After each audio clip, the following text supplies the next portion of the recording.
বা জান্নাতীদের মধ্যে এই উম্মতের মানুষের সংখ্যা বেশি হবে, তবুও নবী সাল্লাল্লাহু আলাইহি ওয়াসাল্লাম বলেছেন যে আমার উম্মত 73টা দলে ভাগ হয়ে যাবে। বানু ইসরাইল 72 দলে ভাগ হয়েছিল। ওয়াতাফতারিকু উম্মতি আলা 73 মিল্লা, আমার উম্মত 73টা দলে ভাগ হয়ে যাবে। কুল্লুহুম ফিন্নার, প্রত্যেকটা দলই যাবে জাহান্নামে, ইল্লা মিল্লাতান ওয়াহিদা, একটা মাত্র দল ছাড়া।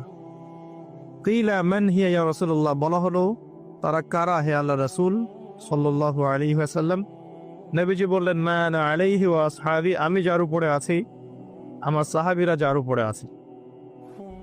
দুর্ভাগ্যজনক হচ্ছে ইসলামের নামে যত দলাদলি হয়েছে সবারই এই একটাই দলিল যে মা আনা আলাইহি ওয়া আসহাবি, আমি যার উপরে আছি, আমার সাহাবীরা যার উপরে আছে। সবাই দাবি করে আমরা তাই করছি। কেন বেশিরভাগ মানুষ জাহান্নামে যাবে? একটা উত্তর আমরা পেলাম, চোখ দিয়েছি দেখেনি, কান দিয়েছি শোনেনি, কলব দিয়েছি উপলব্ধি করেনি।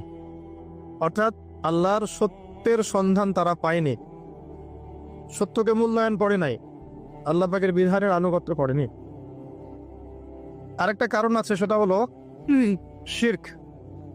কারণ যে বেশিরভাগ মানুষ জাহান্নামে যাবে তাদের আমল নামায় একটা পাপ থাকবে, খুব কমন পাপ, সেটা হলো শিরকের পাপ। কিভাবে এটা বলতে পারি?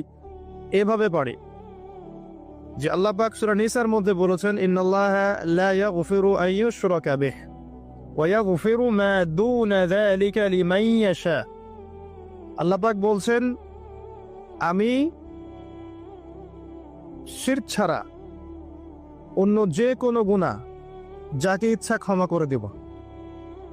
আল্লাহ পাক বলছেন আমি, আল্লাহ পাক শিরকের গুনাহ মাফ করেন না, অন্য যে কোনো গুনাহ যাকে ইচ্ছা আল্লাহ পাক মাফ করে দিবেন ইনশাআল্লাহ। আল্লাহ পাক যখন ঘোষণা দিলেন যে শিরক ছাড়া অন্য গুনাহ আমি মাফ করে দেব ইনশাআল্লাহ, শুধু